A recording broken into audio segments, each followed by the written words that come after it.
إن الحمد لله نحمده ونستعينه ونستغفره ونعوذ بالله من شرور أنفسنا وسيئات أعمالنا وأشهد أن لا إله إلا الله وحده لا شريك له وأشهد أن محمدا عبده ورسوله صلى الله عليه وعلى آله. Penghalang hidayah.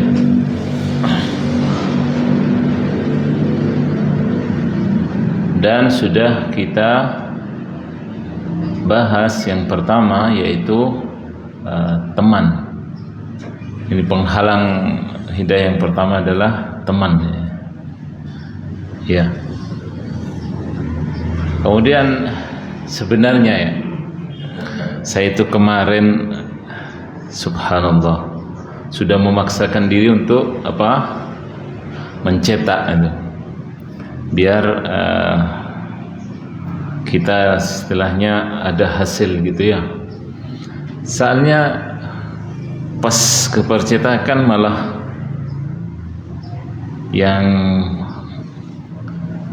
biasanya saya mintakan itu kebetulan katanya hari libur, padahal lewat depan saya itu. Saya minta tolong, dia bilang, oh tidak bisa, hari libur. Ini disiplin sekali. Akhirnya saya dilempar ke toko yang sebelahnya. Artinya sama aja, satu atap namanya dan seterusnya. Di situ juga ada yang bagian ngedit ini, subhanallah. Jadi namanya ada teks Arabik apa itu kan kebolak-balik dari kanan ke kiri.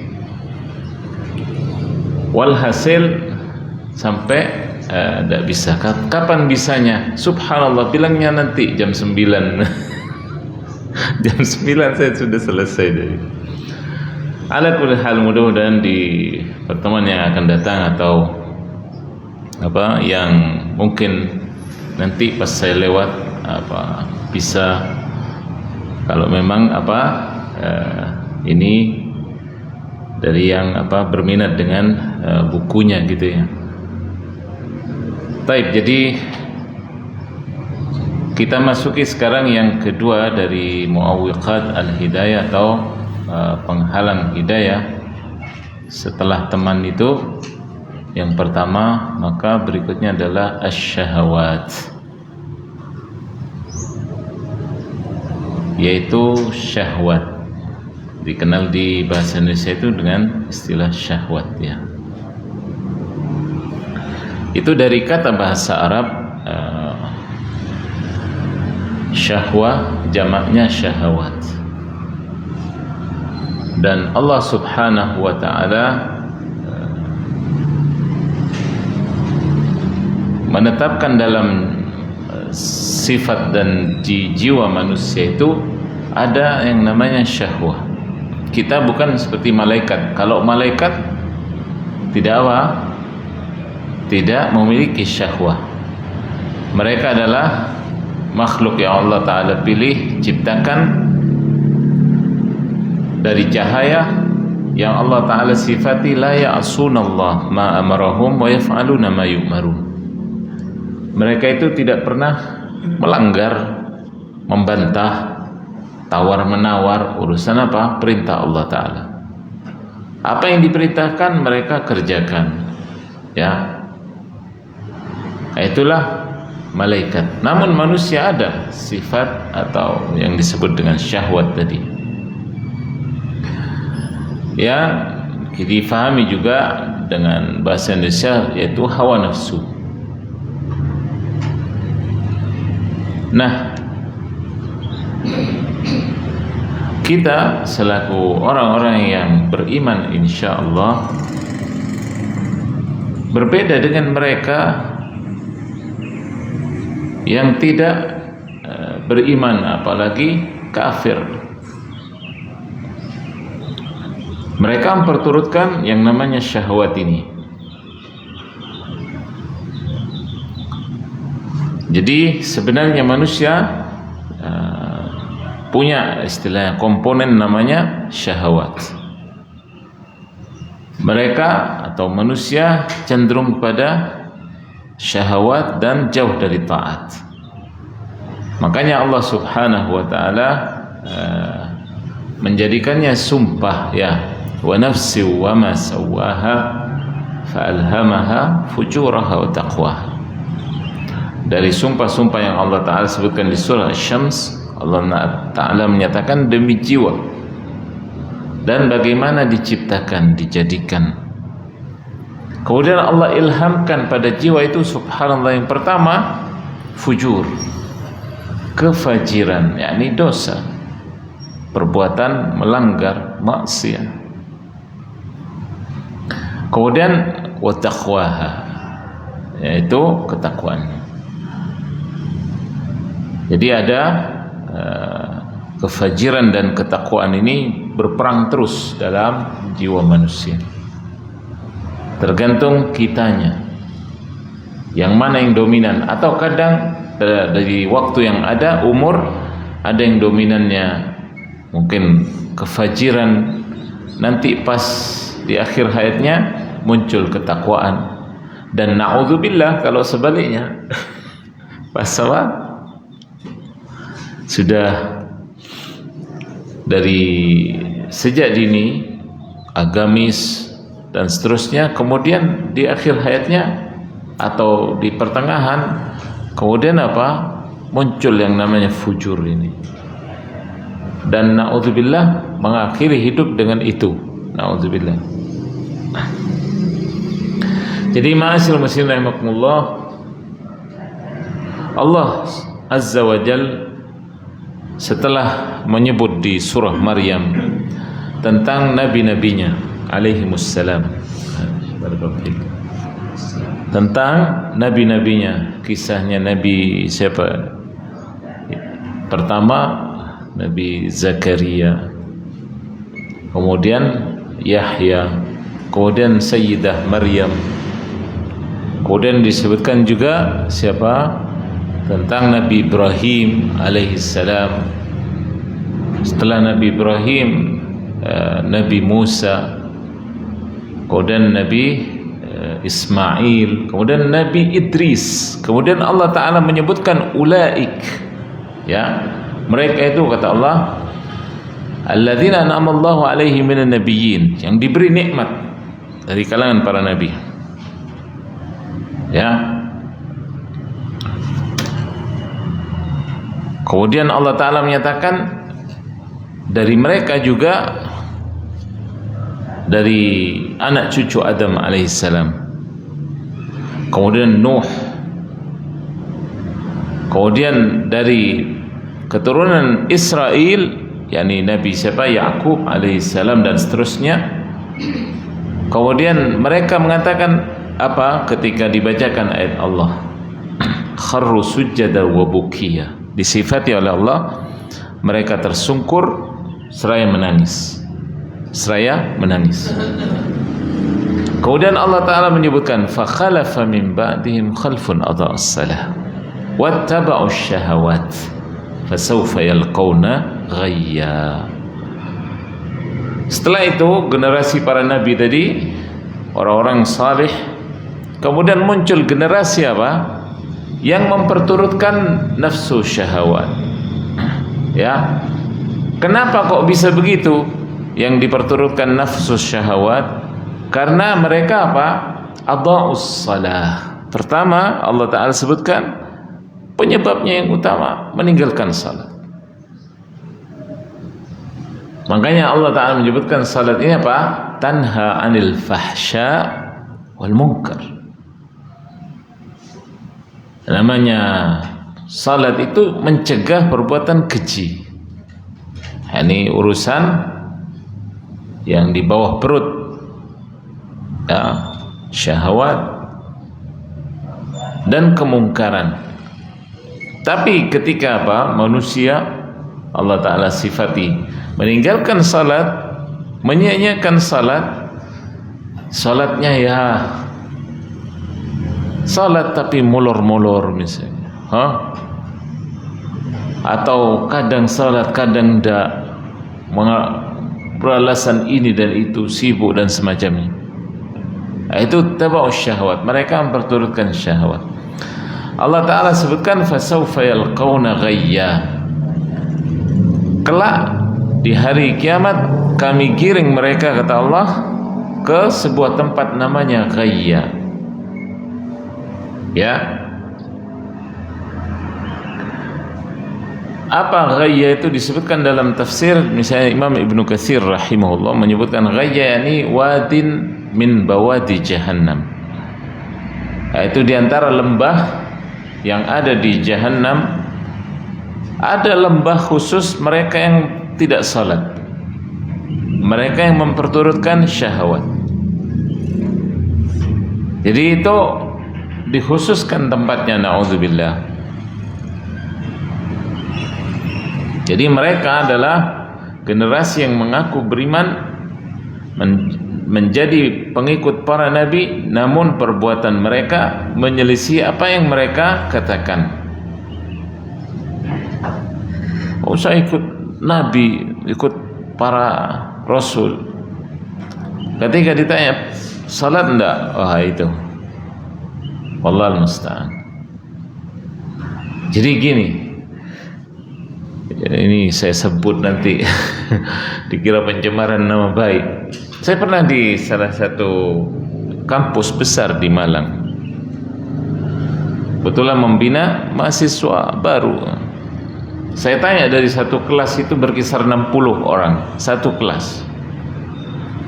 Siapa yang sholat tidak pernah bolong? Itu bisa dihitung dengan sebelah tangan ini. Berapa jari ini? Yang bolong-bolong itu lebih dari separuh. Berarti sisanya tidak itu kampus sudah mungkin katanya orang labelnya Islami, pakai nama Nabi lagi. Ya. Terus gimana yang sekuler-sekuler itu? Entah yang negeri, entah yang swasta. Nah, inilah generasi yang dimaksud tadi. Adha'us salah, tidak melaksanakan salat, menyanyiakannya. Kemudian karena itu mereka ittaba'us syahawat, memperturutkan syahwatnya. Datang dari mana? Dari kota yang berbeda, kumpul di sini, terus tidak ada orang tua, tidak ada yang dikenal, ya sudah berbuat semaunya. Siapa yang cuek aja, tidak kenal juga kok. Kan gitu. Hum fil ghurbah, mereka dalam keasingan. Kalau di kampung sendiri kan, wah, semua kenal. Oh, ini anaknya fulan. Oh, ini. Kalau di sini mau ribuan misalnya yang datang dari berbagai kota di Indonesia. Ya, sudah bebas. Apalagi campur baur dan semacamnya. Allahul musta'an. Nasallallahu as-salama wal afiyah. Kita mohon keselamatan dari yang demikian. Jadi ini terbukti sudah. Generasi saya dulu, teman-teman pada waduh, mana ke Malang. Ya, taib. Saya sendiri ke Jakarta, ke Libya. Ngapain? Belajar bahasa Arab. Ngapain? Subhanallah. Begitu pulang satu semester dari Jakarta, saya tanya Alan, Fulan, gimana? Tidak ada. Padahal di era 95-an.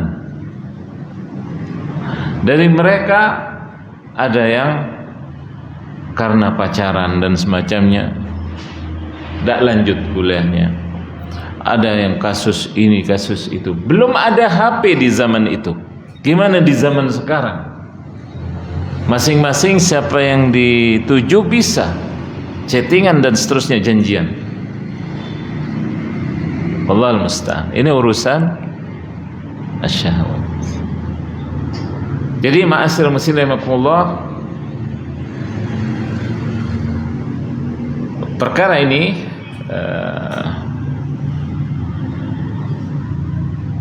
masalah syahwat dengan mengerjakan perbuatan-perbuatan yang haram. Ini juga diantara makna ayat di surah Maryam tadi ayat 59. Kemudian mereka juga terjerembab dalam perbuatan-perbuatan buruknya dari yang selain yang disebutkan. Makanya mereka kelak akan menyesal. Ya, menyesal tiada guna, tidak ada penyesalan di awal. Namanya penyesalan itu setelah terlambat dan di belakang. Ya. Kemudian ma'asyiral muslimin rahimakumullah, syahwat inilah yang menjadikan para pemuda dan pemudi kita ya jauh dari bertaubat pada Allah Subhanahu wa taala. Dan di antara perkara syahwat dari mereka ketika memiliki kehendak, keinginan, ya, apa yang terbetik di benaknya, pikirannya, ini mereka seolah harus terlaksana. Ya, tidak ada yang bisa menghalangi atau membatasi maupun mengarahkannya pada yang lain. Mereka berangan tanpa usaha, pasrah terhadap hawa nafsunya, bahkan tidak berdaya di hadapannya. Ada kalimat yang indah dulu diucapkan oleh penyair namanya Al-Busiri, dan ini masyhur sebenarnya di antara madhun Nabi SAW, yakni kala menyanjung Nabi SAW. Yang indah, penyair ini mengatakan an-nafsu kat-tifl, ya, in tuhmilhu syabba ala hubbir radai wa in fatanta yanfatimi. Nafsu itu seperti bayi, kata penyair ini. Nafsu itu seperti bayi. Bayi itu kalau dibiasakan nyusu, disusui oleh ibunya, jauh sedikit dari ibunya apa? Nangis. Nafsu begitu, diperturutkan. Jadi bagaimana dianggap sebagai apa? Bayi yang tidak bisa lepas dari nyusu. Nah, ini ibu-ibu lebih tahu ya. Nah, juga bapak-bapak juga. Pengalaman bagaimana ketika menyapih anak itu, melepas dari susu umur 2 tahun, ya. Ada yang ndak apa,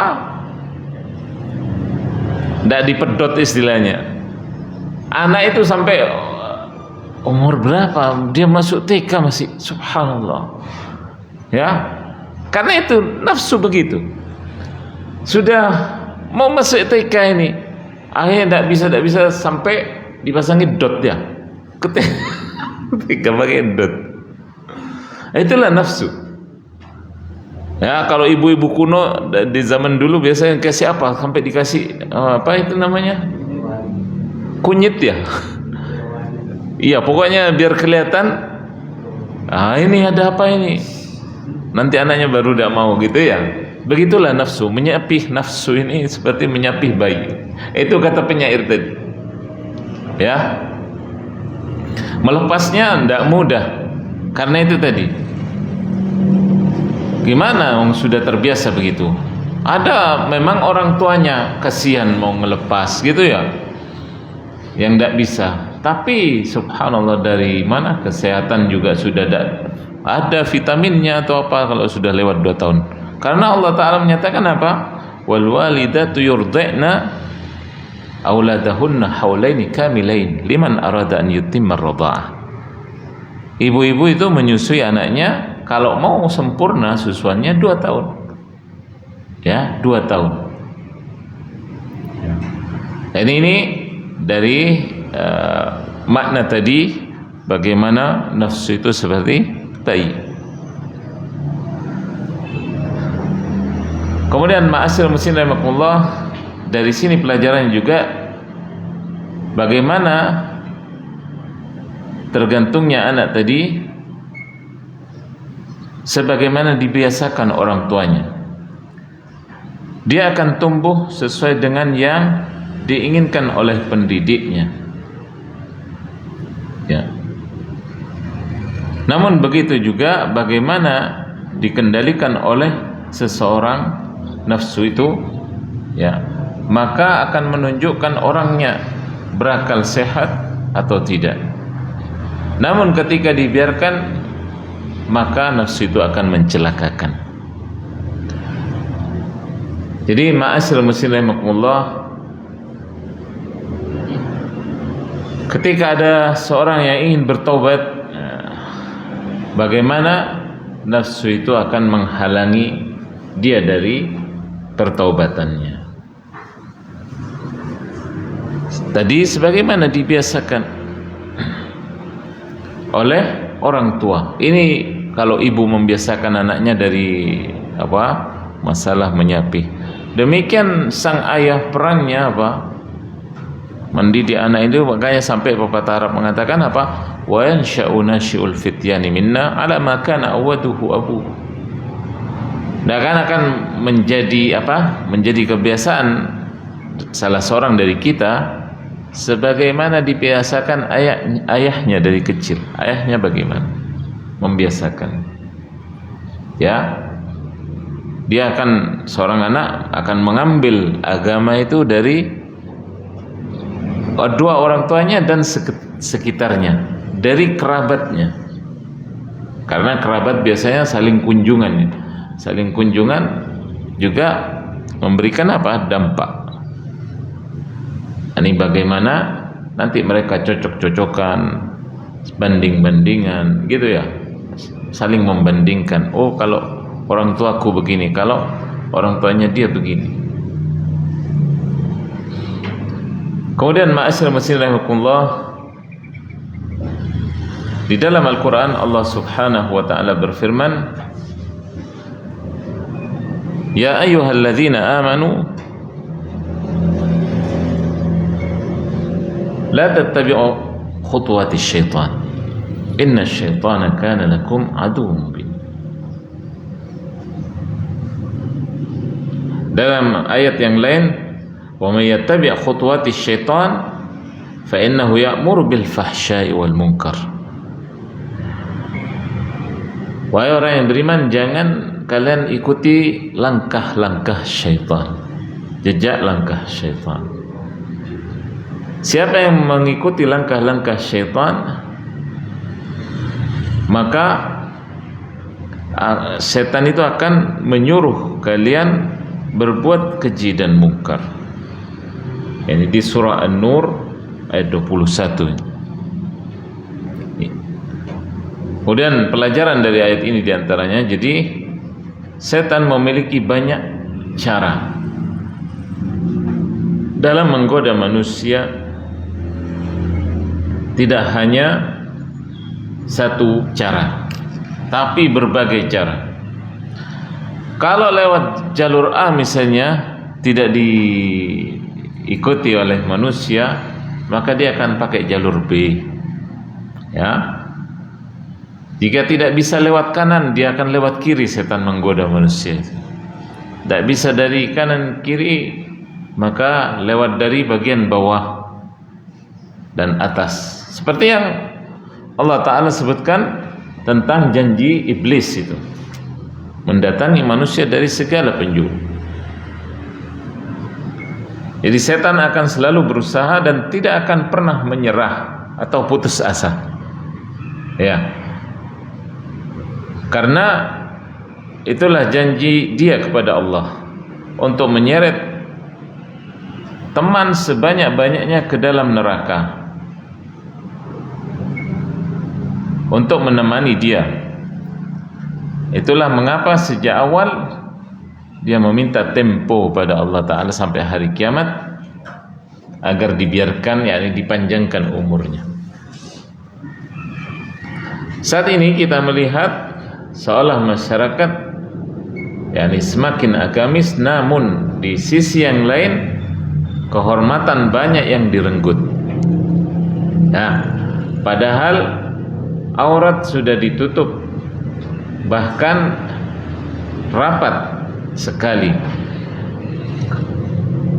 Kalau meminjam istilah Imam Ibnul Jauzi, beliau yang wafat tahun 597 Hijriah, beliau menyebutnya di antara talbis iblis.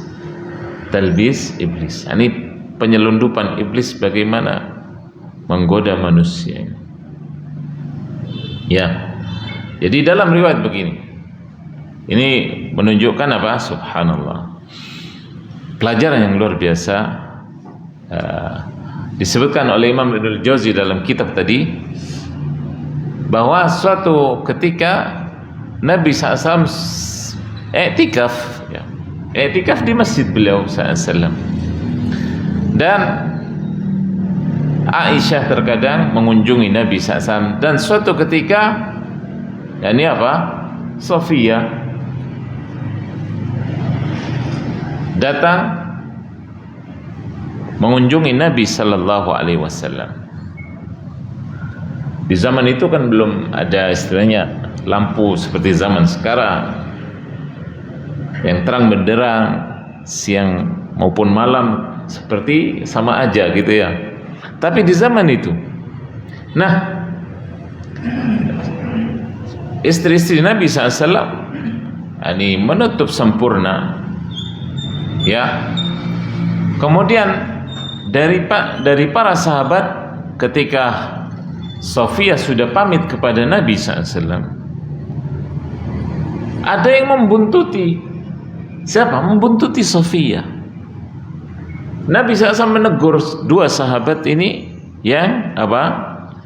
Seolah, waduh, siapa ya? Gitu ya. Kalau di kita, walhasil sampai akhirnya mabalukum, Nabi tanya pada dua sahabat itu, kalian ini apa yang dicari? Innaha Sofia, itu Sofia. Nah, maksudnya apa? Istriku, dan istriku maksudnya Nabi SAW, Allah Ta'ala sebutkan dalam Al-Quran apa? Wa azwajuhu ummahatukum, itu ibunda kalian. Istri-istri Nabi, ibunda-ibunda kalian. Sehingga setelah wafat mereka ada halal menikah atau dinikahi oleh yang lain. Makanya, jadi ketika Nabi SAW menegur dua sahabat tadi yang punya sifat fudul. Apa fudul itu? Kepo bahasa anak sekarang, pingin tahu. Nabi mengatakan apa? Inna syaitana yajri ala ibni Adam majrad dam. Sesungguhnya setan itu menggoda manusia ikut aliran darah. Apa? Ikut. Kira-kira aliran darah gimana? Ke atas, ke bawah lagi, ke atas, ke bawah, sekujur tubuh itu. Ya. Makanya apa? Ini juga diantara rahasia yang disebutkan Syekh Shalih Al-Fauzan dalam Al-Mulakhas Al-Fiqhi, di kitab fikih beliau menyebutkan apa? Di antara pelajaran puasa dan hikmahnya apa? Bahwa di siang hari urat-urat kita ini karena kurang istilah asupan, tidak ada air, ya, makanan, maka urat-urat ini mengkeret sehingga setan itu tidak leluasa pas lewat aliran darah. Karena apa? Mengkeret. Begitu buka, minum, seger lagi uratnya, mekar lagi, wah setan leluasa lagi. Makanya baru awal buka langsung apa orang-orang? Habis makan tidak kuat berdiri. Ada sebagian orang begitu. Nah, ini namanya syahwat. Ada orang kan begitu, urusan kalau sudah makan, apalagi habis balas dendam. Seharian tidak makan itu ya. Allahu musta'an. Nah, ini makna dari hadis Nabi apa? Setan menggoda manusia ikut aliran darah. Demikian urusan apa? Tadi syahwatnya mulai lagi. Makanya orang jangan kemudian merasa selesai kalau malam hari Ramadan tidak ada setan gitu ya.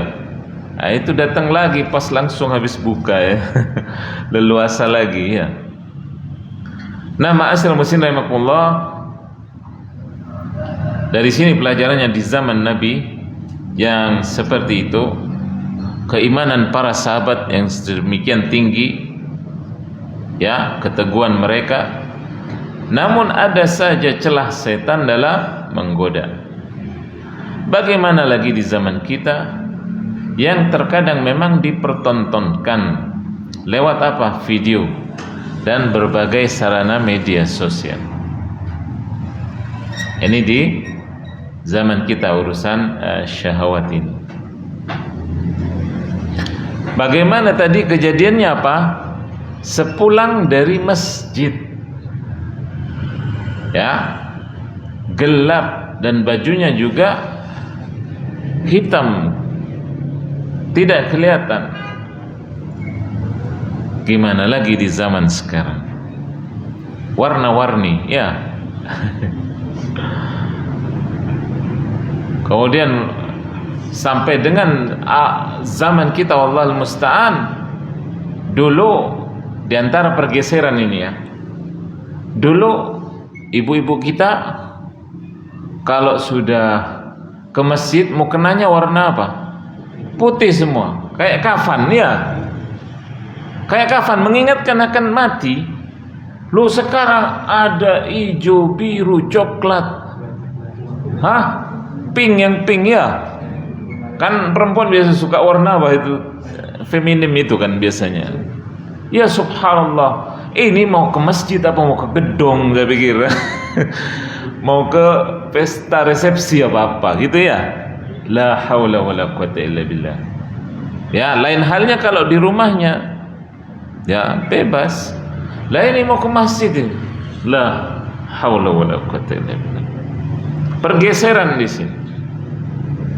Ya. Belum lagi yang pakai parfumnya dan seterusnya. Nama asal mesin rahimakumullah. Kemudian ini juga yang harus diantara pelajaran di sini, yang fenomena kaum wanita yang berkerudung bahkan panjang ya, bercadar. Kemudian kita seolah sudah merasa ini finish, selesai, sudah. Ada sebagian orang menganggap itu sudah, seolah istilahnya masuk surga gitu ya, langsung. Wallahul musta'an. Kemudian pelajarannya juga adalah berapa banyak ya dari sini. Misalnya mereka yang justru karena di masyarakat kita bagaimana? Jarang kan? Justru dengan dalam tanda kutip berpakaian begitu menimbulkan orang-orang malah kepo tadi. Wah, gimana ya? Siapa itu? Iya, pas lewat. Karena ini bagian dari talbis iblis tadi. Ya. Kemudian ada yang naik sepeda motor sendiri gitu ya. Naik sepeda motor sendiri. Ya, sementara di masyarakat bagaimana? Mungkin belum familiar. Nabi SAW tadi yakni mengingatkan tentang Sofiyah radhiyallahu anha. Ya. Dan para sahabat. Nah, ini pelajaran untuk kita. Bagaimana terkadang ini kan peraturan di kita misalnya. Ini mungkin tidak ada yang istilahnya menyampaikan masalah ini. Kayak ini penting untuk kita pelajari bersama. Apa itu tadi? Wanita kalau keluar, apalagi sendirian, kemudian apa? Waduh, yang namanya betul kerudungnya panjang, tapi kayak berkibar di belakangnya. Hah? Ini sang saka merah putih. Gagah perwira tuh gitu. Ini loh, dari mereka ada yang sampai apa? Kadang ditegur dari belakangnya. Bu, awas apanya? Kerudungnya nanti kena masuk ruci, nanti keplanting gitu. Ada yang sampai seperti itu. Ya. Bukan gagah-gagahan kita ini betul nutup aurat, tapi ingat itu loh. Ya. Di zaman Nabi SAW saja ada sahabat-sahabat yang tadi kepo. Gimana zaman kita? Ini di sini talbis iblis tadi. Ada juga ya yang ini tentunya menarik atau bahkan naudzubillah menjadi pusat perhatian. Urusan ini tadi. Saya pernah di pagi-pagi di Dinoyo itu kan depan mall itu ada yang sekarang dibuat satu jalur. Sejak berapa tahun ada satu jalur cuma. Kemudian suatu ketika ada polisi yang berjaga di balik dinding itu. Nah, orang yang dari arah timur itu udah kelihatan polisi. Pas mau belok ada polisi kepergok gitu ya, kepergok. Wah, subhanallah, akhirnya berjejer itu orang-orang yang tidak pakai helm, yang melanggar, belum yang tidak bawa STN, pagi lagi. Nah, diantaranya ada ibu-ibu yang cadaran. La haula wala quwwata. Aduh, kena ini. Waduh, ini yang kena nanti siapa? Islamnya. Oh, ngono nek cadaran. Nah, ini loh, kalimatnya orang apa? Yang di jas itu siapanya? Cadarnya. Orang tidak tahu bahwasanya menutup aurat ini ya istilahnya bagian dari Islam dan yang baik demikian dan seterusnya. Pokoknya apa? Yang dikambing hitamkan itu. Ya. Gimana nanti kalau pas ditanya STN apa? Enggak bawa, SIM enggak ada, kemudian enggak pakai helm. Waduh, ini adhafan mudha'afah kata para ulama. Ya, ini berlipat-lipat kesalahannya. Ya, jadi pakai helm itu juga menunjukkan apa? Yani biar tidak nampak pada orang seolah pamer. Di sini talbis iblis. Ya, dan ini mungkin orang bahasanya mungkin tidak ngeh urusan kayak gini. Tapi ingat berdasarkan tadi siapa? Dalam riwayat di zaman Nabi SAW yang dikepoin siapa? Safiyah binti Huyai radhiyallahu anha. Apalagi zaman sekarang. Belum lagi urusan syahwat ini yang memang gitu.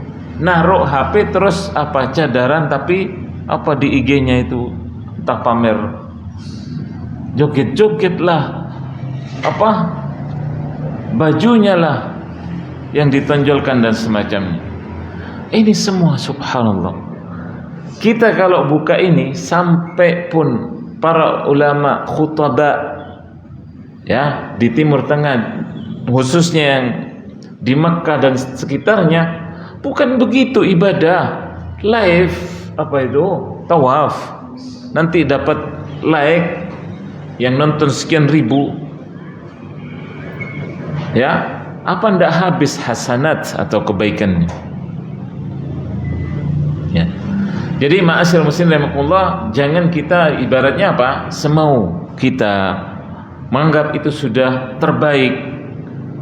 Menganggap itu sudah mendekatkan diri kepada Allah sedekat-dekatnya itu. Ya. Nah, ma'asyiral muslimin rahimakumullah, tidak akan terperangkap dalam nafsu syahwat ini kecuali orang yang jauh dari rahmat Allah subhanahu wa ta'ala dan bimbingannya. Karena kebanyakan manusia itu selalu menjadikan dirinya sebagai tawanan syahwatnya. Ya. Sebagai contoh, misalnya juga para pemuda yang nongkrong di pinggir jalan. Atau ini disebutkan oleh Syekh Shalih Al-Utsaimin, ya. Menunggu gadis-gadis yang lewat di situ untuk mereka lihat dan mereka goda, ya kan? Ini di zaman subhanallah, zaman sekarang sampai lempar-lemparan nomor HP gitu. Katanya begitu yang saya dengar dari berita, ya. Wallahul musta'an. Ini semuanya adalah khutuwatis syaitan. Ada gambaran yang mungkin indah dari sosok namanya Ahmad Syauqi. Beliau dari Mesir, afallahu anna wa an, bahkan dijuluki sebagai Amirul Mukminin fi Syu'ara. Gimana Amirul Mukminin fi Syu'ara? Ini penyair handal sekali di zaman kita. Di antara ungkapannya apa? Khada'uha biqaulihim hasna'u wal ghawani yughirruhunna thana'u. Ya. Kemudian dia mengatakan aturaha tanasat ismiya lamma kathurat fi gharamihal asma'u in ra'atni tamilu ala ka'an lam taku baini wa bainaha asya'u nadratun fabtisamatun fasalamun fakalamun famau'idun faliqa'u. Dikatakan apa? Ini saya terjemahkan ke bahasa Indonesia ini, ya. Ini mereka menggoda wanita dengan ungkapan yang manis kala melihat kecantikannya. Ini silau sebenarnya saya dari sini antara melihat dan enggak saya ini ke layar. Jadi mereka apa? Menggoda wanita dengan ungkapan manis ketika melihat kecantikannya. Memang wanita itu tergiur kala ia sudah disanjung-sanjung setinggi langit. Ya. Apakah ia berpura-pura rupa, kata Ahmad Syauqi, ya, dengan namaku pada saat sudah banyak nama-nama yang dia istilahnya koleksi. Artinya banyak orang yang naksir ke dia apa-apa istilahnya, tertarik oleh, ya. Kemudian katanya lagi apa? Terlalu banyak nama-nama yang dia koleksi dalam kesehariannya. Kemudian dikatakan di antara talbis iblis ini yang disebutkan di sini adalah apa? Pertama, nazrah, melihat. Makanya ini urusan nazrah ini Nabi mengatakan sahmun min sihami iblis. Pandangan itu ibaratnya seperti panah-panah iblis. Nadratun. Kemudian apa? Ibtisama. Dilihat senyum. Kemudian senyuman, pandangan, kemudian senyuman. Fasalamun. Kemudian setelah apa? Sapa? Oh, itu kenal sama ini. Kirim salamnya. Kirim salam ini. Kirim salam. Setelah kirim salam apa? Ngomong-ngomongan. Kalau zaman sekarang mungkin tanya nomor HP-nya, ya. Kemudian apa? Mau'id janjian. Setelah itu ketemuan. Setelah itu apa? Ketemuan. Ini namanya khutuwatis syaitan. Langkah-langkah syaitan. Tidak pas langsung naudzubillah zina, enggak. Tapi itu tadi apa? Langkah-langkahnya apa? Pertama disebutkan nadrah. Pandangan, senyuman, kemudian titip salam, kemudian berbincang, kemudian janjian, telepon dulu, kemudian janjian, kemudian setelah itu pertemuan. Na'udzubillah. Ya. Jadi ini diantara jerat iblis urusan syahwat. Nah, ma'asyiral muslimin rahimakumullah, contoh lainnya adalah yang banyak dilakukan di zaman sekarang,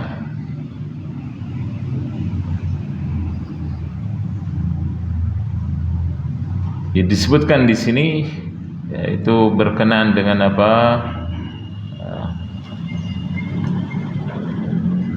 Na'udzubillah, kebiasaan para pemuda ini, ya, yang laki-laki yang disebut ini disebutkan oleh Syekh Shalih Al-Utsaimin, yang disebut dengan yang laki yang disebut dengan onani, mempermainkan kemaluannya, yang perempuan disebut masturbasi, masukkan jarinya, dan ini juga diantara urusan syahwat,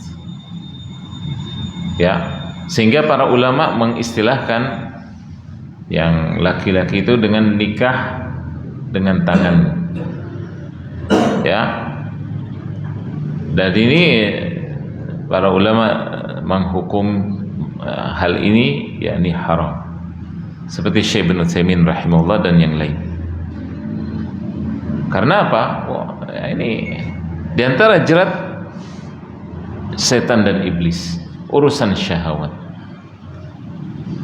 Wallahul musta'an. Jadi ini ketika saya menyusun ini, subhanallah, teringat dengan teman-teman, ya, istilahnya yang seumuran.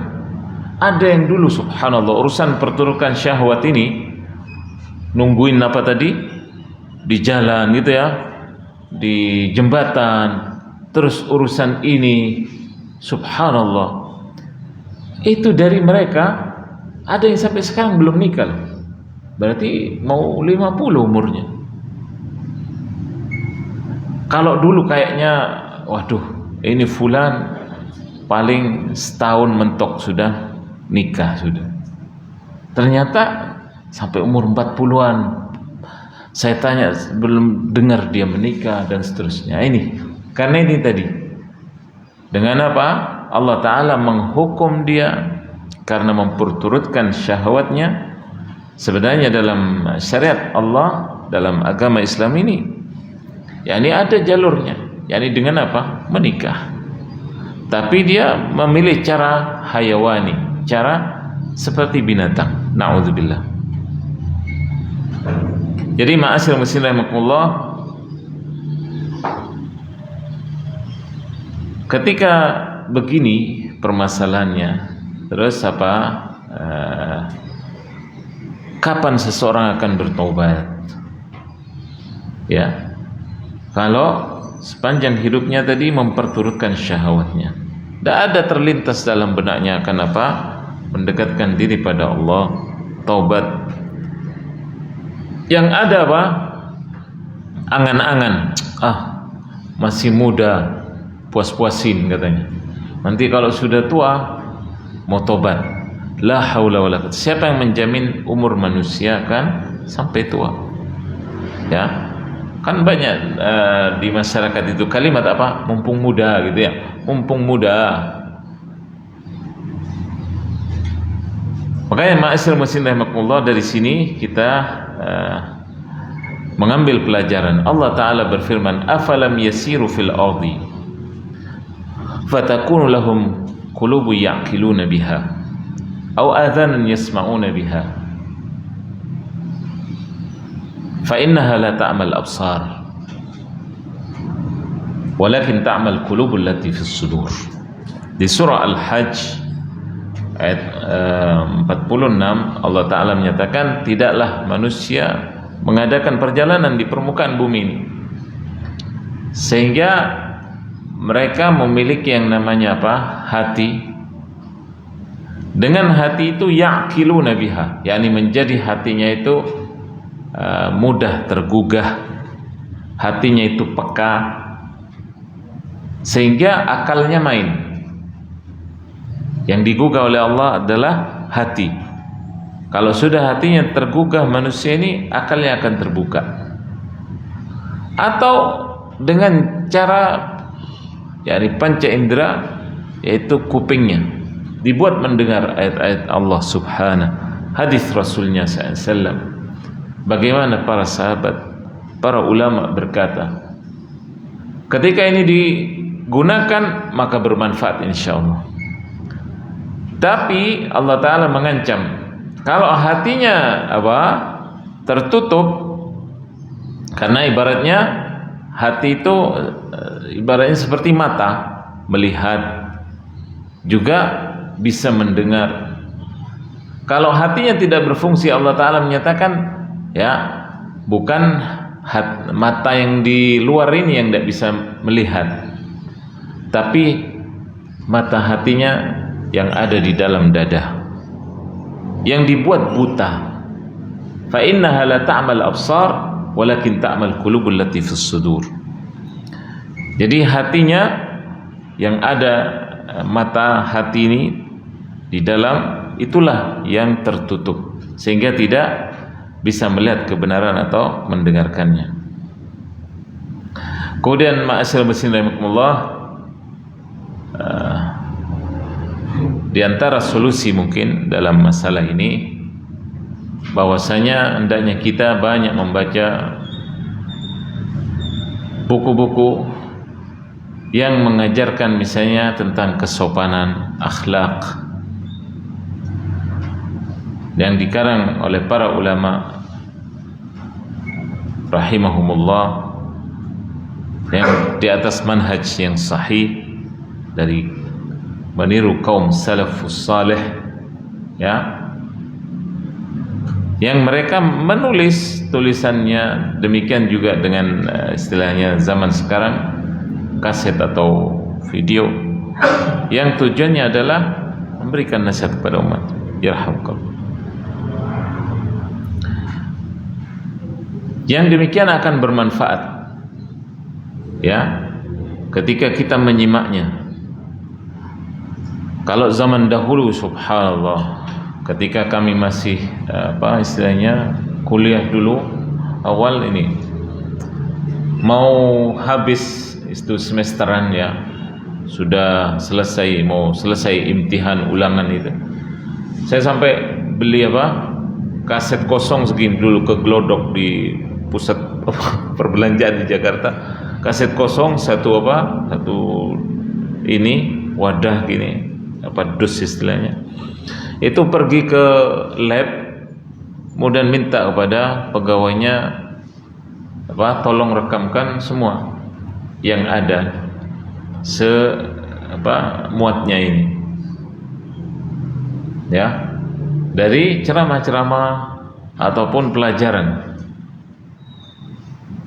Itu yang dahulu kami lakukan. Sekarang subhanallah semuanya mudah, tapi yang tidak mudah fokus. Itu zaman sekarang kita nyetel, tapi sebagai penghantar tidur sehingga nanti hilang sampai mana sudah tadi.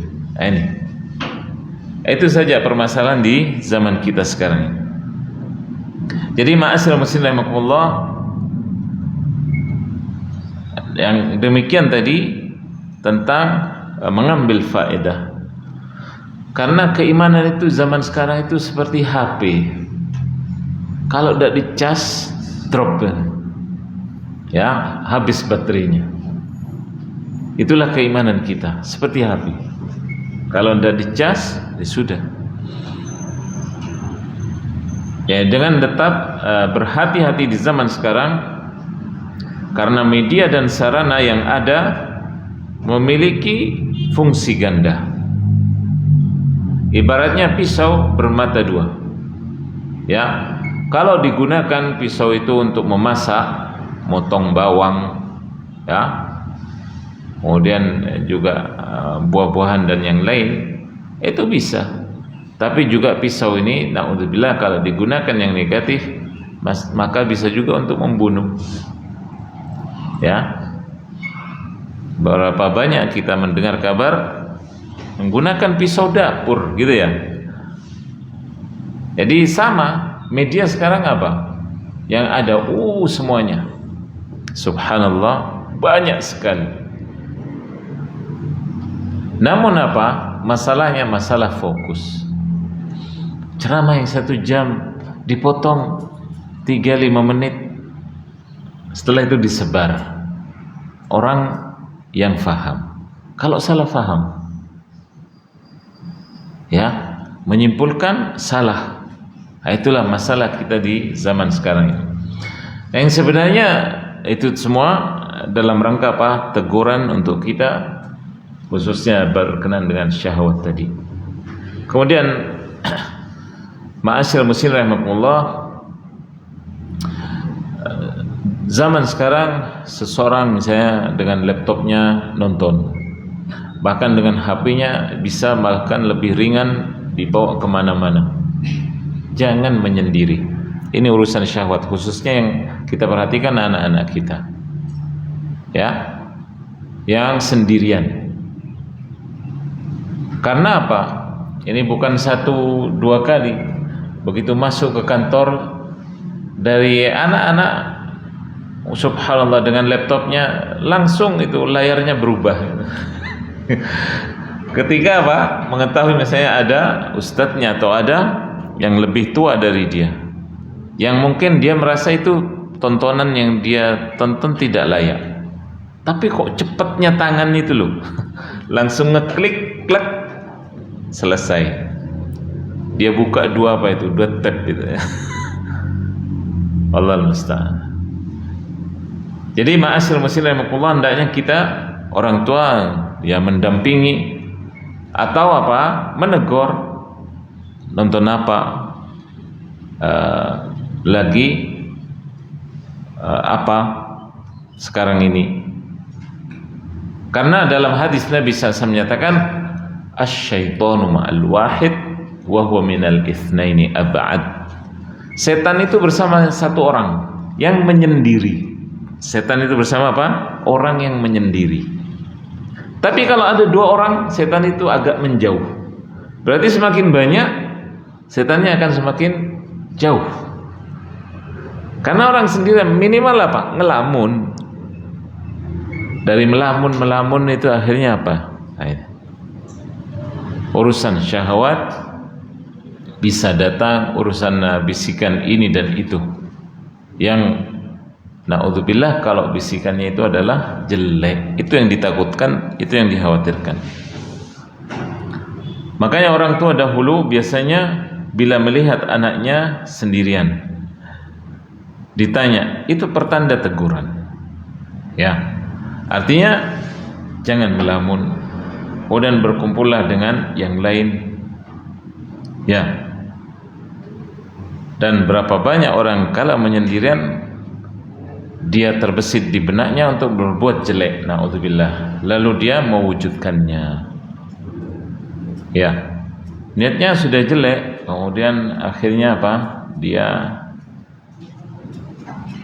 praktekkan itu, apa yang terbetik di benaknya. Wah, ini masalah syahwat tadi. Jadi ma'asyiral muslimin rahimakumullah, ini disebutkan di antara penghalang hidayah yang kedua, yaitu masalah asy-syahawat. Mudah-mudahan Allah Subhanahu wa taala menjauhkan kita dari memperturutkan syahwat ini, dan bagaimana Nabi SAW dahulu mengajarkan doa, Allahumma ati nafsi taqwaha wa zakkiha anta khairu man zakkaha anta waliyuha wa maulaha. Jadi Nabi SAW mengajarkan doa ini, dan ini disebutkan dalam tafsir Imam Ibnu Katsir dan yang lain di surah Asy-Syams, ketika beliau menjelaskan ayat ini, wa nafsi wa ma sawwaha fa alhamaha fujuraha wa taqwaha. Jadi makna doa tadi, ya Allah datangkan kepadaku ya ketakwaan, datangkan pada jiwaku ketakwaan, dan sucikan hatiku karena Engkau sebaik-baik yang mensucikannya. Ya. Wa zakkiha anta khairu man zakka, anta waliyuha, engkau ya Allah yang memberi ya pada jiwa itu ilham, ya, maka ilhamkan yang baik. Sucikan hatiku karena engkau sebaik-baik yang mensucikannya. Engkaulah pemilik jiwaku ya Allah, ya.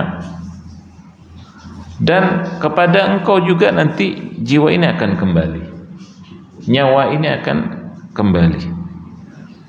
Jadi doa ini saya melihat dan mendengar banyak diucapkan juga oleh imam-imam di Masjidil Haram kala Jumatan atau momen seperti ini, yang di akhir khutbah mereka memanjatkan dengan doa ini. Nah, mestinya ini juga para khutbah, para khatib kita jangan lupa membaca doa ini, cuma diganti dengan lafaz jamak, bukan aku tapi kami, ya. Karena kalau tidak berdoa dengan doa ini, kita tidak ada yang menjamin itu kita akan mendapat petunjuk dari Allah Subhanahu wa ta'ala. Karena urusan syahwat ini istilahnya halus, orang tidak merasa, orang tidak istilahnya menganggapnya mungkin ini jangan-jangan ilham, malah dianggap sesuatu yang positif, padahal itu negatif. Ya, dianggap seolah itu menghantarkan pada pahala padahal dosa dan seterusnya. Jadi itulah ma'asyiral muslimin rahimakumullah tentang masalah syahwat ini, gambarannya mengapa sampai menjadi penghalang hidayah. Baik, mungkin dari sini ada yang disampaikan atau ditanyakan. Monggo, Pak. Tanya, Ustaz.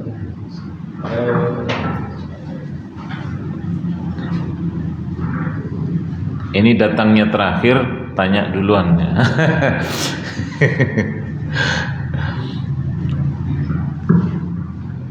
Begini, Ustaz. Tetangga saya itu adalah keluarga Madura yang masih muda dan berada. Mulai anaknya 3, kemudian anak yang pertama itu sudah SMA, anak yang terakhir ini perempuan. Ini adalah masuk di SMP kelas 1. Dan karena bapaknya itu mengikuti kemauan anaknya, sehingga anak dan perempuan ini dimasukkan non-muslim. La haula wala quwwata. Ke sekolah non-muslim. Jadi di sekolah Kristen. Kristen, ya. La haula. Jadi terus akhirnya karena saya tidak tahu juga nih, begitu tahu sudah pertengahan semester saya kamu sekolah di sana Pak. Terus lalu saya tanya, bapaknya saya kasih tahu tidak silakan ini. Bapaknya marah saya.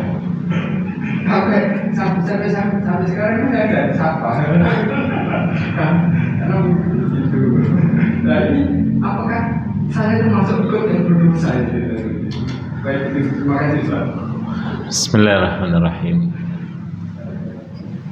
Allah Ta'ala berfirman, وَلَا تَزِرُ وَازِرَةُ وِزْرَ أُخْرَى وَأَنْ لَيْسَ لِلْإِنسَانِ إِلَّا مَا سَعَى وَأَنَّ سَعْيَهُ سَوْفَ يُرَى ثُمَّ يَجْزَاهُ الْجَزَاءَ الْأَوْفَى.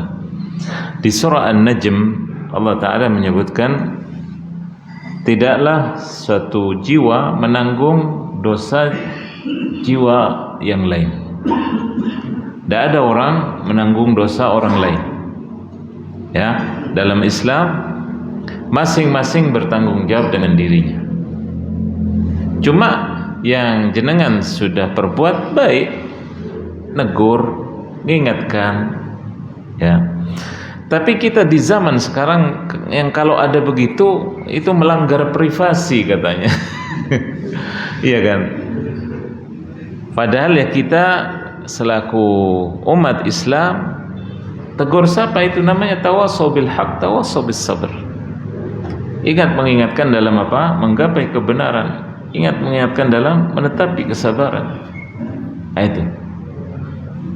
Karena khawatir ketika apa? Di suatu daerah, kota, desa kalau penduduknya berbuat fujur, dosa, tidak ada yang menyampaikan, maka terlaknat semua. Atau yang orang-orang baik itu terkena dampaknya, terkena imbas dari dosa itu. Radius sekian kilo mungkin kalau zaman sekarang. Ya. Bahkan Allah menyatakan lu'ina bani Israil ala lisani Dawud wa Isa bin Maryam, ya, dzalika bi annahum kanu ya'tadun kanu la yatanahawna 'an munkarin fa'aluh. Allah Ta'ala menyatakan terlaknat bangsa Yahudi itu dari kalangan Bani Israel melalui lisan Nabi Dawud alaihissalam dan Nabi Isa alaihissalam. Karena mereka apa? Ya'tadun. Mereka punya sifat apa ya? Mengganggu orang. Kemudian sifat mereka juga apa? Ketika ada kemungkaran, mereka tidak berusaha mencegahnya. Ya, sungguh jelek keadaan yang demikian, kata Allah Ta'ala. Jadi sekali lagi, dosa seseorang tidak akan dibebankan pada orang lain. Masing-masing ketika sudah akil balik itu menanggung dosanya. Kalau anak, ya karena orang tuanya tadi. Wallahul musta'an. Karena orang tua itu punya power atau apa, bisa untuk menghindar dari yang demikian. Makanya dalam ayat tadi, wa alaysa lil insani illa ma sa'a. Seseorang itu tidak akan meraih melainkan yang diupayakannya. Wa anna sa'yahu sawfa yura, dan yang diupayakan di dunia ini akan dilihat nanti di akhirat. Di dunia ini tempat kita bercocok tanam, panennya di akhirat. Kita beramal di dunia, pahalanya nanti di akhirat diraih. Ya. Tsumma yujzahul jazaa'al awfa. Makanya Allah Ta'ala menyatakan kemudian akan diberi balasan dengan balasan yang setimpal. Kalau kebaikan Allah Ta'ala bahkan sampai lipat gandakan, ini dari rahmat Allah yang luas. Namun kalau dosa, sebatas dosa itu Allah Ta'ala berikan sanksi. Ya. Jadi ini diantara yang disayangkan kalau di zaman sekarang, ya, Wallahul musta'an. Dan ini bukan cuma mungkin pada suku, tapi secara umum.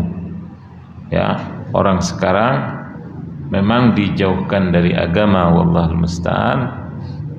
Ya, seolah Islam hanya sebatas bungkusnya saja.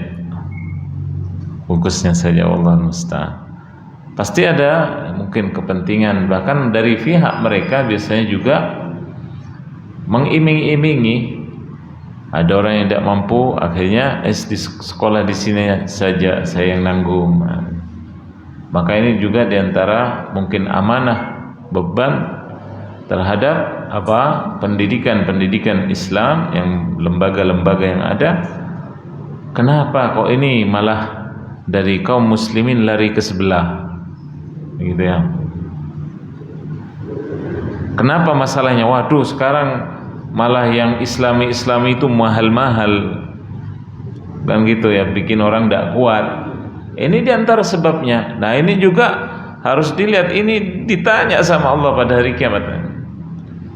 Makanya kadang apa ya, orang sekarang kok kayak berlomba untuk membuka buat ya. Sekolah. Tapi ini loh, prakteknya seperti tadi, wallahul musta'an. Ketika ada kasus semacam ini di masyarakat gimana? Ya kan? Jadi ala kulli hal, yang tadi berkenaan dengan tindakan Bapak, ya sebenarnya insyaallah sudah benar mengingatkan gitu ya. Tapi kalau sudah diingatkan dianya marah, cuek, ya sudah, nanti punya alasan kita di hadapan Allah Subhanahu, bahwa melihat yang demikian tidak benar ini sudah saya sampaikan, ya. Ya, wallahu a'lam. Monggo yang lain. Assalamualaikum warahmatullahi wabarakatuh. Waalaikumsalam. Kadang-kadang setan itu selalu menggoda supaya kita nggak khusyuk. Gimana? Kita sholatnya kadang-kadang ya sering menurut saya nggak khusyuk, ingat sana ingat sini. Itu solusinya gimana? Atau mungkin waktu kita sholat terus nggak khusyuk, mungkin ada bacaan untuk sehingga kita ingat khusyuk. Terima kasih. Waalaikumsalam warahmatullahi wabarakatuh. Salam. Bismillahirrahmanirrahim. Atau yang disebut kiat khusyuk, iya, kiat-kiat khusyuk. Ala kulli hal, bahkan di zaman sekarang saya melihat pernah lewat, kalau tidak salah di mana, di Dawu apa, ada rumah ngata apa yang pakai apa itu istilahnya, pamflet atau apa, flyer gitu ya, apa training sholat khusyuk apa-apa gitu. Oh, padahal ya nanti sholatnya sendiri belum tentu khusyuk si trainernya. Ala kulli hal. Jadi saya akan menyebutkan di antara perkara mungkin yang akan membantu insyaallah. Yang pertama, kita persiapkan diri kita sendiri. Siapkan ruh sebelum jasad ini. Orang yang terbiasa untuk menjalankan kewajibannya pada Allah, oh iya sekarang jam 9:30, saya zuhur nanti di mana ya? Ada persiapan. Sekarang jam 11:20 misalnya. Ini 7 menit lagi sekarang, untuk waktu sekarang sudah zuhur atau 10 menit. Jadi dia persiapannya apa? Sudah yang mau ke toilet, ke kamar mandi dulu, iya siapin wudhu duluan, kan gitu. Itu sudah niat persiapan. Tapi kalau orang sudah iqomat, waduh baru iqomat, wah, otomatis salatnya juga akan apa? Tasyattut az-zihn. Jadi dalam bahasa Arab itu disebut apa? Akalnya itu bercabang, pecah kemana-mana. Karena apa? Tidak ada persiapan. Memang tidak ada persiapan, tidak diniatkan. Gitu loh. Dan tidak jamin Pak, misalnya yang di luar sana menganggap, aduh saya sulit karena pekerjaan ini. Saya lihat di ma'had Islami ya, wala dengan penampilan dan sebagainya. Ini masalah anugerah dari Allah Ta'ala. Tetap mereka di kantor itu main apa? Laptopnya, HP-nya. Nanti kalau sudah iqomat baru. Kadang apa? Jangan lari-lari, harus tenang mau sholat itu. Pakai hadis lagi. Yang dimaksud itu bagaimana? Inilah ya. Jadi harus ada apa? Niatan. Kadang ada orang subhanallah sebelum adzan sudah standby di masjid. Itu bertanda niat sudah. Nunggu. Ini imamnya tadi main masih. Main sama HP-nya, main sama ini. Tiba-tiba nyelonong ngimami. Nggak malu gitu loh sama orang yang nungguin tadi sudah lama. Kan gitu. Ini masalah, maksud saya anugerah. Jadi persiapan, berfokus. Apa saja yang akan mengganggu sholat itu apa? HP sekarang. Kenapa copot dulu? Lepas HP itu dulu. Taruh di mana? Kamarnya, di rumahnya. Tidak usah bawa HP ke masjid itu. Ini orang kadang HP taruh, malah layarnya ngadep ke kiri. Pas ada telepon itu, waduh, muncul foto lagi. La haula wala quwwata illa billah. Orang kan mesti yang akan saya hubungi siapa? Ini kadang non sewu, ini bukan apa ya. Kadang perempuan misalnya, istrinya sudah tahu suaminya waktu sholat, sudah waktunya masjid. Saya ditelepon, kondendi. Aduh, walhasil. Gimana akan sholat? Ini fokus, khusyuk. Apa saja akan menghalangi dari kita fokus. Ya, makanya sampai dalam Islam itu ada sutra. Apa itu sutra? taruh apa Nabi SAW dahulu sampai pedang beliau, kadang tongkat beliau. Kalau di depannya itu apa? Jauh, tidak ada dinding. Kalaupun kita ada dinding sekarang, mendekat. Jangan sholat di tengah masjid, di bawah apa itu? Lampu hias ya. Merasa khusyuk sholat begitu, tidak akan pecah itu cabang itu. Nanti malah dongak, waduh piro iki hargane. Tidak bisa gitu. Apa saja sekarang kita berusaha untuk sholat. Coba orang itu ke masjid cari khusyuk. Sekarang, nah ini diantara makanya istilah masalah fikih nih ya. Kita jangan dicampur baur dengan masalah misalnya apa? Seperti sekarang masalah ilmu katakanlah psikologi. Ya. Orang banyak nanti ada aja alasannya. Apa yang akan menghalangi kita untuk fokus dalam sholat? Misalnya apa? Bawa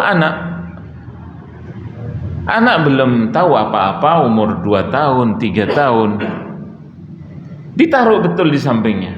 Tapi setelah itu ngaco, lari-lari, dibuat lapangan masjidnya. Kemudian apa? Mendatangkan dalil Nabi bawa Al-Hasan atau Al-Husain ke masjid, membawa Umamah binti Zainab radhiyallahu anha, putri Nabi. Itu harus kronologinya dipelajari. Saya bahkan pernah menjelaskan masalah ini di Masjid Abu Dzar Al-Ghifari. Itu sampai ada ibu-ibu, Ustadz tolong malam Kemis kesini gitu. Jelaskan masalah ini. Kenapa? Karena masing-masing orang zaman sekarang itu ngawur sekenanya sendiri. Ya, tidak merasa kalau dia tidak terganggu, mengganggu orang tidak tindakan saya, gitu loh. Sekali lagi ini butuh penjelasan yang mungkin panjang lebar, nanti malah sampai zuhur, siap? Gitu loh. Ya, jangan sampai apa? Itu tadi membuat di zaman Abu Hanifah ada orang tanya ke Imam Abu Hanifah, siapa beliau yang dikenal madhabnya madhab Hanafi setelahnya. Imam Abu Hanifah ini ada datang orang, ya Imam, kata dia, saya tadi dapat ilham ketika sholat. Kenapa? Katanya saya lupa naruh kunci, begitu sholat saya ingat, katanya. Oh, itu wahyu syaitan, kata Imam Abu Hanifah, Pak. Wahyu syaitan, bukan wahyu Allah. Karena apa? Setan memang berusaha untuk ganggu sholatmu, diingatkan ini, diingatkan itu. Subhanallah, dari tadi dia ingat, dia mikir mungkin berjam-jam, pas takbir sholat ingat, oh iya tadi di sini. Di antara gambaran di sini, biar kita tidak salah paham. Jadi untuk sholat itu butuh apa ya? Di samping kita menyiapkan masalah roh kita, pikiran kita untuk fokus, ya, ditambah dengan ilmu fikih kita. Bagaimana meraih khusyuk itu tidak gampang, ya. Makanya Nabi SAW mengatakan dari hadis yang sahih, ini disebutkan fuqaha dalam babus salah, Syekh Al-Albani menyebut dalam sifat salat Nabi, bahwasanya apa? Tidaklah orang salat, kata Nabi SAW, dapat pahala yang utuh. Dari mereka ada yang dapat berapa? 1/8. Dari mereka ada yang cuma 1/6, 1/4, mentok dapat setengah. Nah gimana? Ada yang bahkan 1/16, seperberapa? Itu yang sudah kita berusaha membaca dari takbiratul ihram, istiftah, al-fatihah dan seterusnya, dengan berusaha mengenal maknanya, ya kan? Masih seperti itu. Gimana yang cuma Allah Akbar, Allah Akbar? Tidak semua ini sangat disayangkan. Imam di masjid itu kemudian juga menguasai fikih. Apalagi zaman sekarang kita banyak imam anak-anak. Bukan kita gembosi, bukan. Mereka adalah generasi kita yang akan melanjutkan tongkat estafet masalah ini. Tapi ya apa ya, kayak buah dikarbet untuk segera dimakan. Kira-kira rasanya itu ya apa? Dengan yang matang sendiri.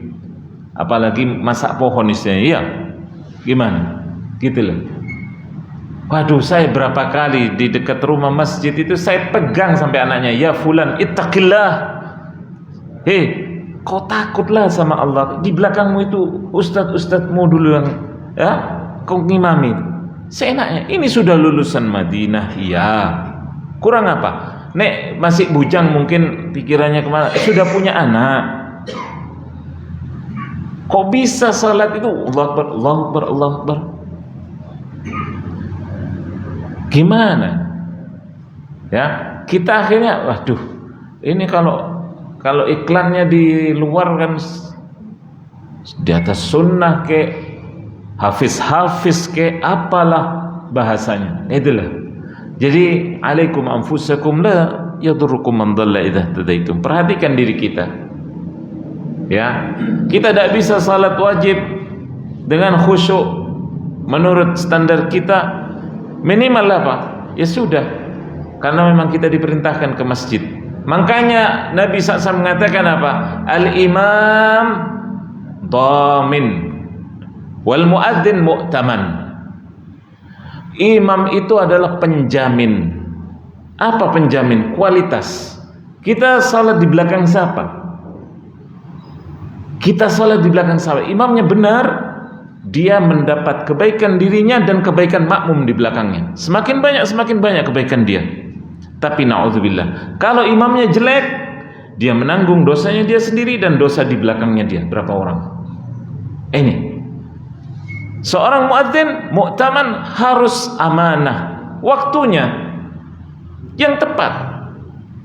Ada sebagian masjid yang mungkin kita hanya ngelihatnya dari luar, mesti molor itu. La haula wala. Padahal yang tinggal di sekitar masjid itu ratusan. Kemana?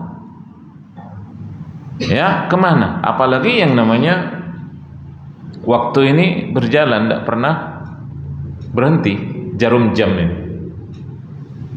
Ya, jadi perhatikan waktu, perhatikan urusan apa najis hendaknya tubuh kita, supaya jangan ada was-was nanti pada saat salat. Ya, kembali tadi pas kita sudah salat, mungkin ada yang lewat tadi, pempesnya belum diganti, pempesnya penuh dengan kencing bahkan berak. Ini bahkan ada takmir masjid yang ngeluh ke saya, aduh Ustaz, ibu-ibu itu sudah saya bilang anaknya itu loh pempesnya bocor, malah saya yang dimarahi katanya. Ya Allah, kok kebalik sekarang. Gimana ya? Pakai kaidah umum saja dulu kita diajari kepentingan pribadi jangan sampai mengalahkan kepentingan umum. Berarti itu egois.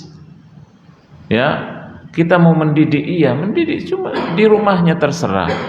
Nanti kalau sudah baik kita ajak, kita semuanya ingin anak-anak kita menjadi penunggu masjid, iya.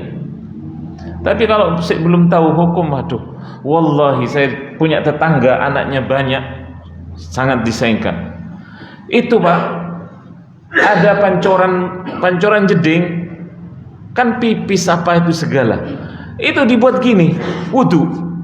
Bapaknya tidak mau tahu, tidak keurus betul. Saya bilang, ya fulan, itu lo anakmu tadi kan bikin najis semua ini, kita gimana sholatnya?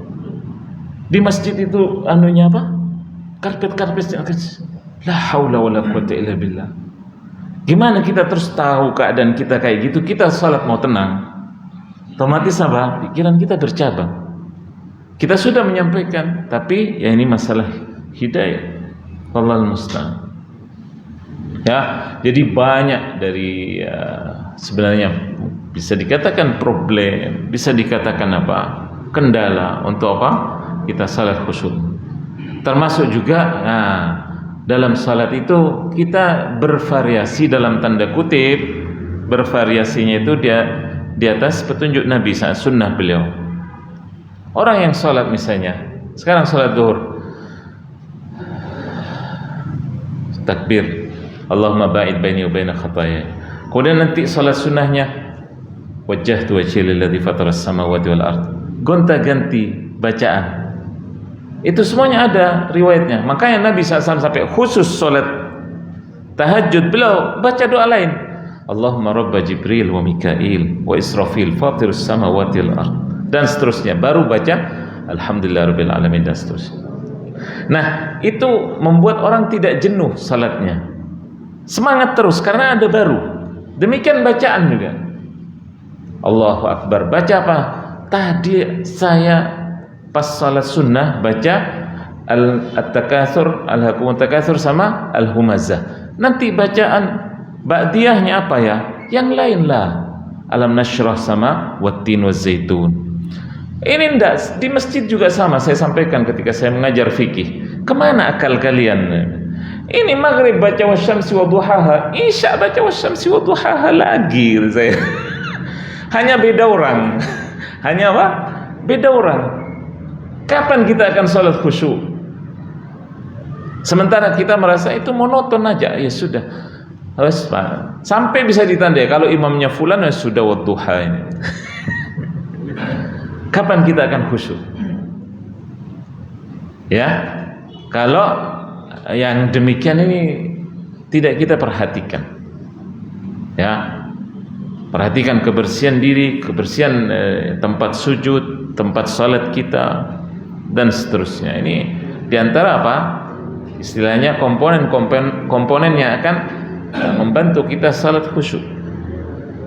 Tanpa itu kayaknya mustahil. Ya, mustahil. Ya.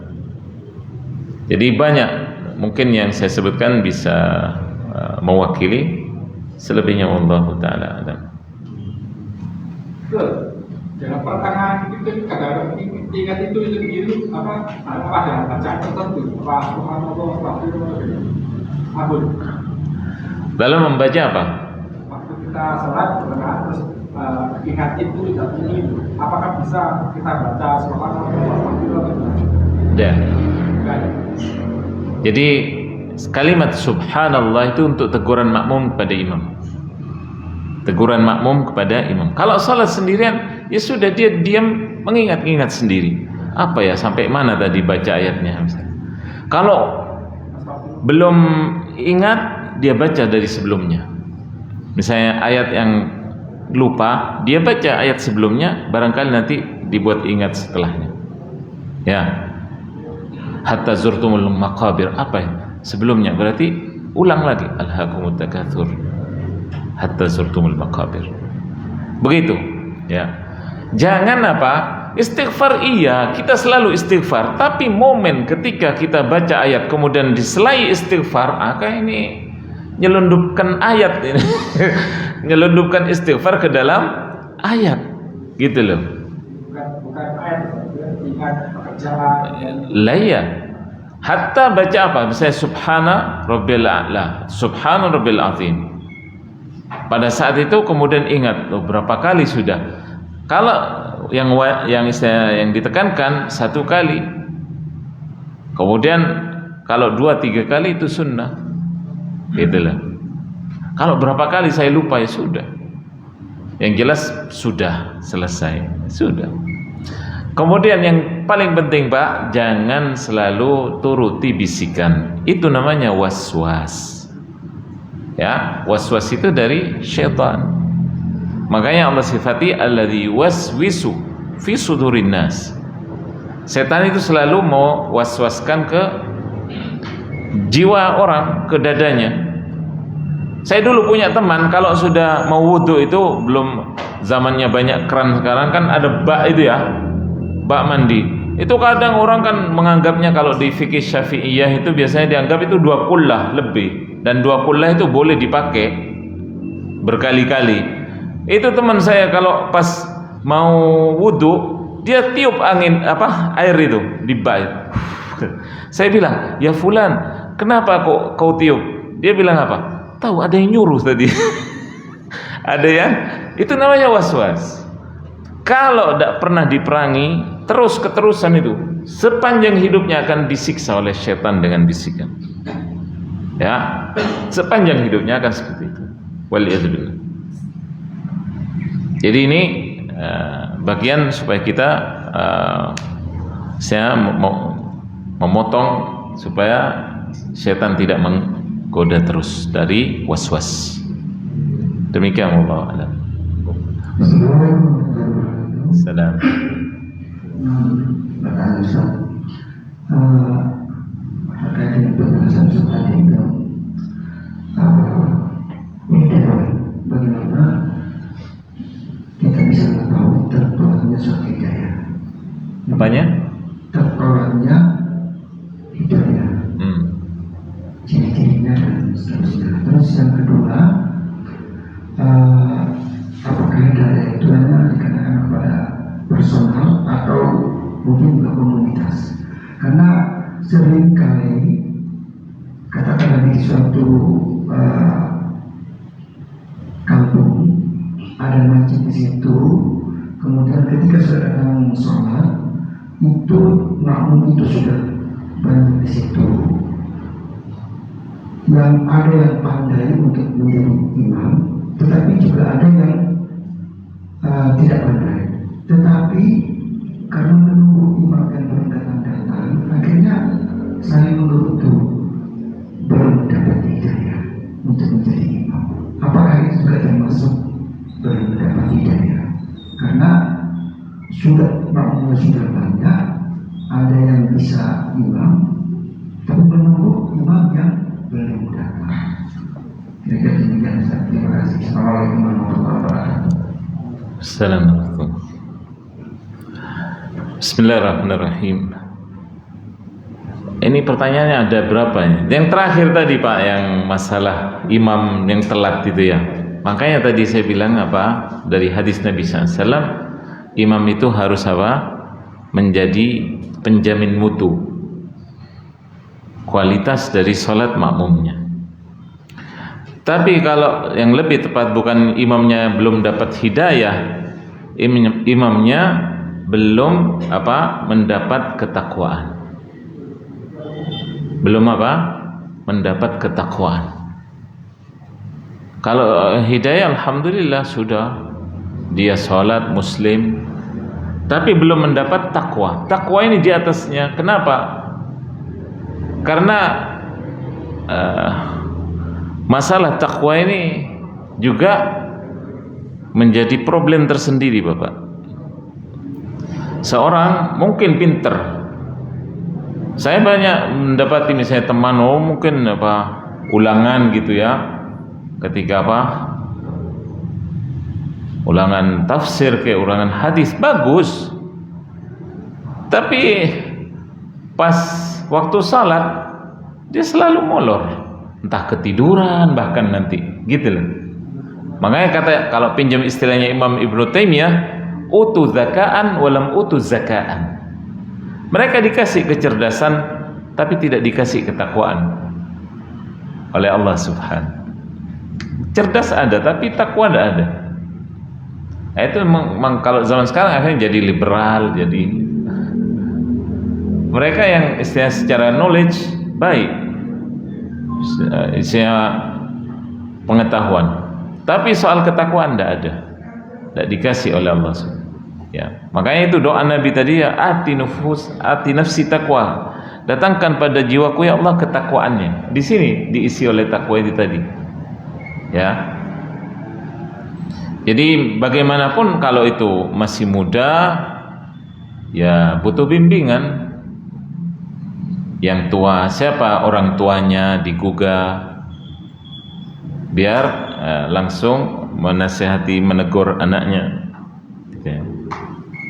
Bukan tidak dapat hidayah, tapi tidak dapat masalah takwa. Ya. Dan sekali lagi, jangan bergampang urusan ini menunjuk imam. Ya. Karena itu tadi di zaman sekarang kita melihat Wallahul musta'an. imam sekarang dijadikan profesi, bukan dijadikan sebagai nilai plus istilahnya. Dijadikan profesi, yani hanya sekedar menjalankan tugas nantinya. Dia ngimami, selesai ya, Allahul musta'an. Jadi harus dia berbasiskan takwa. Terus ciri-ciri mendapatkan hidayah. Wallahul musta'an, yang jelas ciri orang mendapat hidayah dengan izin Allah Subhanahu, yaitu apa? Tadinya jelek kemudian baik. Tadinya jelek kemudian baik. Tadinya minus kemudian menjadi bertambah. Urusan ketakwaannya, urusan yang lainnya, termasuk muamalah kesehariannya, interaksinya, dari jelek ke baik, dari minus ke plus. Itu pertanda yakni taufik dari Allah Subhanahu wa taala dan petunjuknya, hidayah. Tertolak hidayah. Kalau tertolak ya naudzubillah, kebalikannya kok makin ke belakang makin jelek, bahkan naudzubillah murtad. Ada kan sekarang dibuat tren-trenan itu, ya kan? Kalau di sebelah mantan pendeta udah menjadi muallaf atau dai, ada juga di YouTube mantan ustadz jadi murtad. La haula wala quwwata illa billah, nasallallahu alaihi wal afiyah. Sebaliknya gitu. Sabun, mudah-mudahan kita sekali lagi diberi taufik dan petunjuk oleh Allah Ta'ala untuk menetapi jalan hidayah ini. Allahumma amin.